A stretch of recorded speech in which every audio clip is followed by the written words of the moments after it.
Olá pessoal, bom dia, né? Depois de tomar uma surra para enquadrar o vídeo aqui, porque eu não costumo gravar com essa altura aqui, então até eu achar o ângulo certo para poder encaixar tanto o tablet para mostrar a referência e a folha na imagem, foi uma luta, né? Não sei se vai ficar 100%, mas acho que vai dar para ver. Bem, por que eu tô gravando esse vídeo, né? Queria trazer para vocês aqui um método de estudo, né? Um estudo com base em estudo de cópias. Existe, por mais que algumas pessoas não saibam disso, eu acho que cópia para iniciante não é, né? É um método baseado em cópias. Só que eu quero dar um disclaimer inicial, né? Para poder a gente não confundir as coisas. Estudos baseados em cópias só são realmente interessantes como estudo, viu, pessoal? Não é que a pessoa que está iniciando não possa copiar, pode copiar à vontade. Eu comecei lá na minha infância copiando e foi isso que me manteve com vontade de continuar desenhando, até fazer isso minha profissão. Não tem problema nenhum copiar.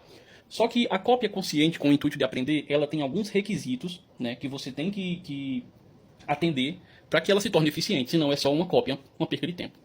Então, como que a gente vai fazer esse estudo de cópia, né?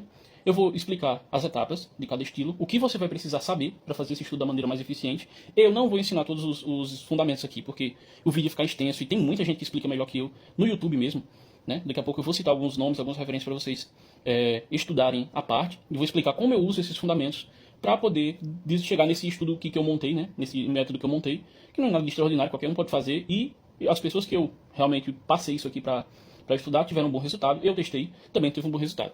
Primeiro, qual o intuito do método? O intuito em si do método, que eu chamo de método de blocagem de forma simplificada, mas se você pesquisar isso, você vai achar outras coisas, né? Porque é só um nome que eu inventei para poder chamar. O intuito desse estudo é você memorizar as características do artista que você vai estudar, assimilar o estilo, pegar como base a estrutura daquele artista e você poder agregar no seu desenho. Então você pode fazer isso com diversos artistas, né? E ter paciência, que isso também vai ser um resultado que vai vir com o tempo. Vai ser uma coisa que se torna homogênea ao estilo que você já faz e ao que você já estuda com o passar do tempo. Não vá pensando que você vai fazer isso 3, 4 vezes, né? E vai dar algum resultado. Assim como tudo, é um estudo a longo prazo. Eu vou tentar usar esse lápis vermelho aqui, porque se eu usasse o azul, eu acho que não ia dar pra ver na câmera, né? O vermelho deve funcionar melhor. E a gente vai começar explicando quais etapas que você tem que ter, né? Você já tem que saber para poder fazer esse estudo. Primeiro, você vai ter que entender de arte gestual, né? Aqui, apesar de a gente estudar o gestual, aplicar o gestual aqui de forma diferente, esse método também é um estudo de gestual. Outra coisa que a gente vai ter que entender é o estudo de formas, o estudo de blocagem, né? Para você poder lidar com a parte anatômica do desenho e poder você lidar com a massa do corpo que você vai desenhar. Com essas duas coisas, né, com o gestual e a blocagem, você já tem dois estudos aplicados aqui. A blocagem ela também envolve um conhecimento básico de perspectiva. Você vai ter que entender da perspectiva dos corpos, né, como aplicar isso na anatomia, a sobreposição das formas, porque vai ter, que nesse Homem-Aranha, por exemplo, a mão dele está à frente do tronco dele, então você vai ter que entender como fazer isso. A gente vai aplicar aqui. Como dica, eu posso deixar para você estudar o gestual, a arte gestual. Tem Jack Bosson. Tem outros caras mais famosos, mas eu gosto muito do método do Bosson. Você pode encontrar na internet aí. De graça no YouTube você vai encontrar o Proco. Lá também tem muito conteúdo legal de gestual. Acho que ele já até refez alguns dos vídeos de gestual que ele tinha, que eram um pouco mais antigos, quando ele começou o canal. Então deve estar muito mais didático. Tem legenda em PTBR se você quer estudar. Eu acho que blocagem, cara, você pode usar o Dynamic Sketching. Eu acho que tem coisas do Peter Han que você pode estudar também. Tem no YouTube também, eu acho que legendado. Se não, você pode botar legenda automática que vai funcionar legal pra você. Unindo essas duas coisas, você deve pensar assim, Luiz, beleza, você não trouxe nada de novo, porque você só não fala para as pessoas estudarem essas duas coisas separadas. Porque, assim, pessoal, quando você vai estudar formas de forma muito solta, você vai encontrar muita gente indicando você aplicar anatomicamente o formato cilíndrico. E aqui a gente não vai usar o cilíndrico em quase nada, ou muito pouco. A gente vai querer usar aqui mais cubos e retângulos, né? Por quê? Porque nesse estudo é muito importante você ter a consciência das dimensões da perspectiva que o corpo se encontra. Então, vão ter nuances que você vai ter que entender e usar que o cilindro não vai atender, porque ele é cilíndrico. Tem como eu achar um lado aqui, né? Eu posso deduzir visualmente, vai funcionar, mas ele não é intuitivo. Então, a gente vai usar mais cubos, né? Cubos e retângulos. Começando com arte gestual, né? No gestual, normalmente você quer captar o movimento. Tipo, o gestual do aranha aqui, ele é um pouquinho complicado de fazer nessa posição, porque normalmente as poses gestuais você começa do ponto mais longo do desenho, tendo o tronco como base, e você determina o movimento a partir disso.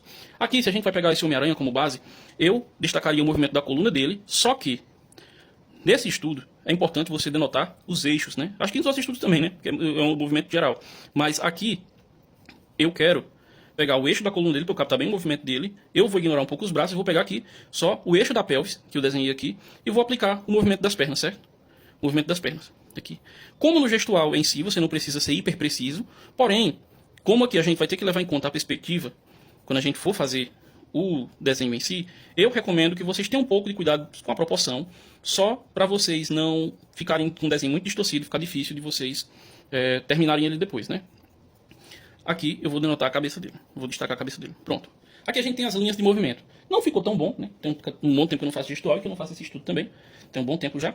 Mas eu consigo trabalhar com isso aqui. Eu tenho uma linha de movimento aqui. Agora a gente vai ter que destacar as formas, né, que o personagem tem para poder a gente chegar na blocagem. Eu vou usar um cubo para o tronco dele, né?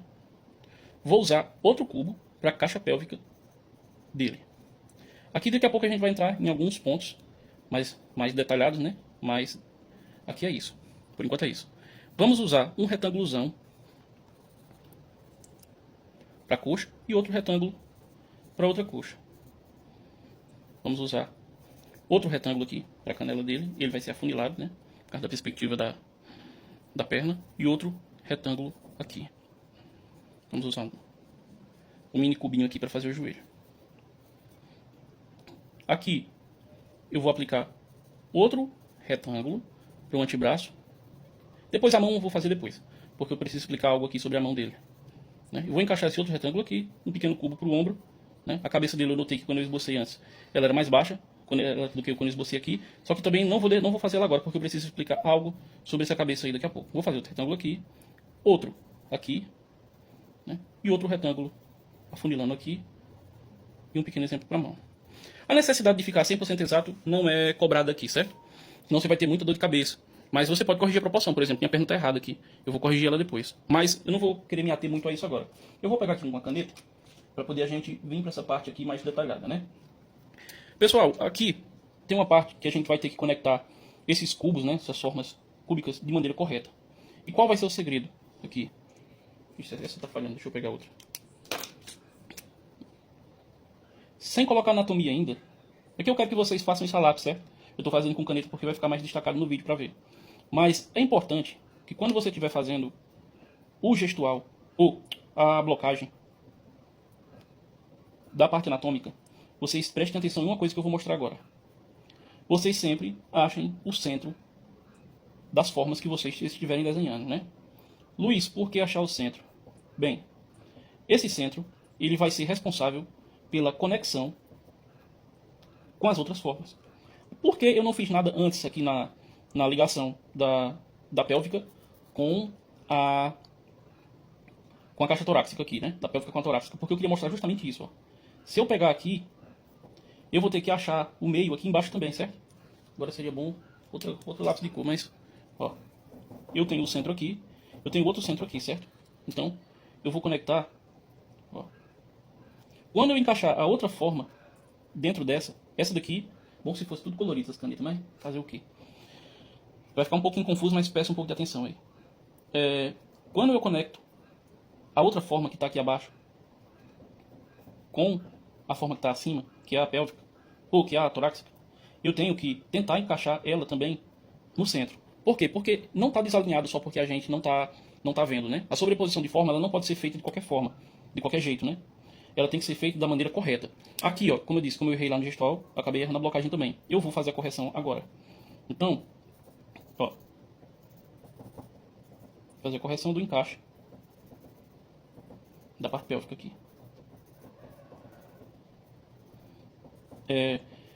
Como eu disse antes, tem muito tempo que eu não faço, que eu não aplico esse método, então vai ter erros, né? Mas o intuito é que vocês entendam, que vocês praticando também fiquem afiados. Provavelmente quando eu voltar a praticar esse método aqui, eu vou ficar um pouco mais afiado também.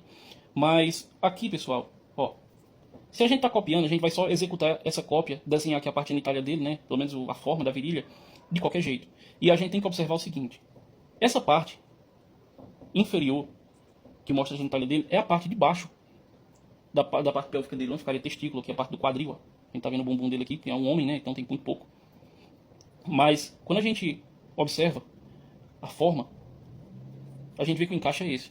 Então, aqui seguindo essa lógica aqui, eu tenho esse centro. Então, se eu fosse encaixar a cabeça, ó, ela ficaria... A gente pode usar cilindro. Certo que eu também gosto de desenhar a cabeça em formas geométricas, né, usando forma geométrica, mas como é que eu seria o Homem-Aranha e a sua máscara, ela foge até um pouco do padrão da medição da cabeça na questão dos olhos, né? Se fosse colocar os olhos ficar bem aqui em cima, não aqui como as pessoas pensam.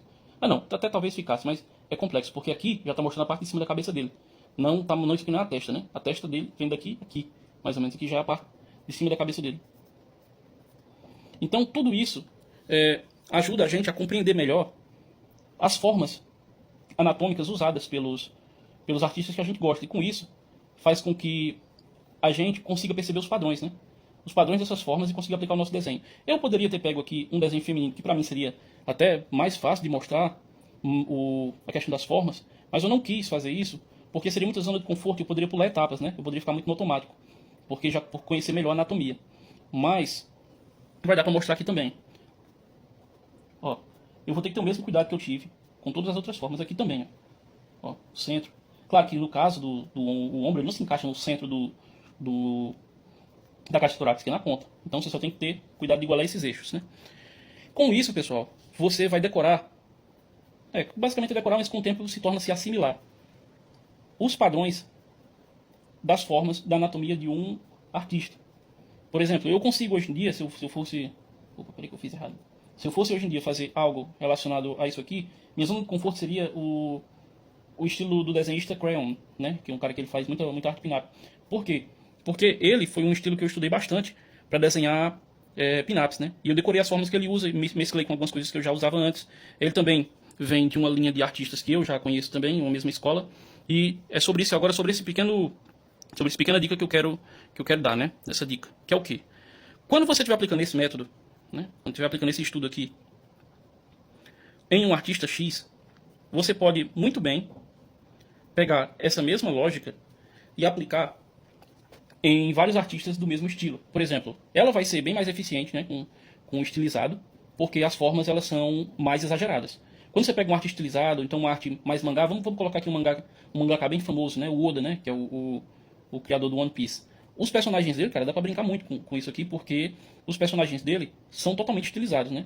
Luiz, mas se eu quiser te dar uma anatomia mais realista, ou então eu gosto de desenhar usando foto, você pode aplicar o mesmo método, cara, o que muda é só a diversão, entendeu? Que eu acho que não tem tanta diversão assim quando você aplica isso aqui com arte realista, né?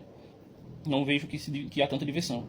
E claro, pessoal, isso aqui não é o molde para você desenhar o personagem aqui em cima, isso aqui é um estudo de formas. Outro cara que é muito bom, que é um dos caras que basicamente me deu a ideia de fazer isso, é um artista que ele é professor de arte, né, chamado George Brightman. Ele faz uma blocagem muito parecida com essa, né? Basicamente, isso aqui é uma adaptação da ideia dele, só que aqui é aplicado, direcionado pro estilo de desenho, né? Você vai aplicar isso aqui para decorar anatomicamente e até as proporções do artista que você quer estudar. Isso aqui não é só para você estudar um método em si, né? Não é só com o intuito de você executar aqui as caixas. Você tem que ter o propósito, decorar as formas. Isso também vai dar uma boa noção para você de tridimensionalidade, né? É bom para luz e sombra, tridimensionalidade. É bom para anatomia. E assim, eu estou fazendo a forma simplificada disso daqui. Por exemplo, eu vou fazer essa outra perna aqui e vou explicar como vocês poderiam deixar mais complexo. E como eu estou dizendo, como eu disse no começo, né? É mais recomendado para você que já desenha, porque quem não desenha vai ter que aprender primeiro os fundamentos de perspectiva e blocagem e gestual para aplicar isso aqui da maneira mais eficiente possível, né? Por exemplo, aqui, quando você faz, tipo, o ideal é que você faça com lápis de cor, que você possa apagar um azul, um tom claro, porque, por exemplo, se você quisesse blocar da maneira perfeita, você poderia destacar a panturrilha aqui. Você vê que a panturrilha também aparece nesse outro lado, então poderia ter um pequeno destaque dela aqui. Então, assim, dependendo da necessidade e do seu conforto com o estilo, você pode elevar isso aqui para um nível de detalhismo ainda maior do que o que eu estou fazendo aqui, certo? E como todo estilo de desenho, como todo estudo de desenho, isso é muita repetição, pessoal. É muita repetição. Até que isso fique 100% natural, é muita repetição. Eu aqui fico um pouco bagunçado, apesar de eu ter feito com a caneta para destacar aqui, fica muito bagunçado, porque fica muita linha, né, sobreposta, e ficou um pouco chato de ver. Mas eu quero que vocês entendam sempre a lógica. Por exemplo, sempre achar o centro das figuras, é que eu fiz sem régua nem nada, né, mas tudo bem, as conexões entre elas, e determinar a direção que você vai usar. Por exemplo, no braço, né? O braço, quando você vai usar anatomicamente ele em blocos, ele tem um encaixe bem interessante. Que, por exemplo, ele se encaixa dessa forma aqui no bíceps e tríceps, mas o antebraço tem um encaixe lateral, certo? Tem um encaixe lateral, como se fosse uma corrente, né? Então, assim, e o encaixe do ombro é também lateral. Então, assim, ter essa percepção é uma forma divertida de você fazer esse estudo. Mesma coisa que poderia ter feito aqui pro quadríceps. É uma forma dinâmica de fazer esse estudo e é uma forma também de você assimilar a anatomia e as formas do artista que você está estudando. Se você fizer isso aqui com um esboço mais fraquinho, dá para você pegar uma caneta dessa e você ir definindo as formas do desenho em si, como uma cópia mesmo, e você fazer outro estudo em cima, seja o de traço, né? Seja você quer fazer sombra e luz, usa dois lápis de cor, você pode determinar um para luz e outro para sombra, certo? Vamos supor que o azul é luz, ó, e o vermelho é sombra. Então, você pode trabalhar isso de forma dinâmica, de diferentes formas, tá entendendo? Você pode até replicar a luz e sombra que você tem aqui, né? Que você tem no desenho que você está copiando, até por uma questão de você ver se você angulou da forma correta ou não. Pode parecer um pouco confuso se alguém tiver alguma dúvida. Eu sei que isso aqui pode ser pode não parecer muito novo para muitas pessoas, mas outras não conhecem, né? Talvez alguém tenha aprendido isso de outra forma. Eu inventei isso aqui sozinho, mas eu não sou o criador disso, né? Todos esses métodos já existem. Eu só uni eles, todos esses fundamentos já existem, só uni eles dessa forma e apliquei em estilos de desenho, né? Para poder eu ter uma assimilação maior, notei que funcionou. Qual a dica que eu falei antes que eu repito aqui? Quando você quer aprender um estilo, não se prenda a um único artista. Veja a escola daquele artista e veja quais são os artistas bons dentro desse estilo para que você agregue a sua linha de referência e a sua linha de estudos. Por exemplo, se eu estudo Madureira, Joey Madureira, eu posso estudar em algumas escalas, né? Posso estudar Roger Cruz, muito bom, talvez na linha de sucessão, se ele tivesse uma linha de sucessão, seria o segundo depois do Madureira, porque ele é muito bom. Tem Ludo Lulab, que é muito bom também, francês, ele começou nos quadrinhos, hoje em dia está no Hearthstone, né? E ele também é desenhista do Artist Syndicate, que é a equipe de arte do Madureira, do próprio Madureira. A gente tem também, além do Ludo Lulab e do Madureira, dentro dessa linha, a gente tem outros caras do comics, como Gerardo Sandoval, tem também Paulo Pantalena, que é um cara legal para traço. Então, assim, você vê a linha de artistas que seguem aquele estilo e você vê as variações dentro daquele estilo. Para quê? Para que você não fique preso e se torne uma cópia. Você pode entender muito daquela escola de arte e desenvolver uma dinâmica legal com as coisas que você gosta de fazer. Como eu estou dizendo, é um estudo com fundamentos em cima do estilo de um artista para assimilar estilo, entendeu? Artista nenhum, só por cópia, vai lhe ensinar fundamentação de arte. Já ouvi muito a frase, não, você tem que copiar os antigos mestres. De fato, você tem que seguir o que deu certo no passado. Mas nada vai substituir a fundamentação individual, o estudo dos métodos de desenhar. Luz e sombra, perspectiva, para quadrinho, narrativa. Você não vai aprender isso só copiando, pessoal. Cópia sem o sentido é só exercício motor, entendeu? Então, eu fico por aqui, alguma dúvida eu posso responder. É a primeira vez que eu paro para explicar isso em um vídeo, então devo ter pulado etapas, não deve ter ficado tão claro. Se alguém tiver dúvida, se isso aqui pareceu interessante, comenta no vídeo, né? E eu vou poder explicar para você melhor. Eu não cobro nada para avaliar algum desenho, para ajudar alguém em alguma coisa, então se tiver uma dúvida vai ser um prazer ajudar, certo? Valeu, deixa um like aí no vídeo e é isso.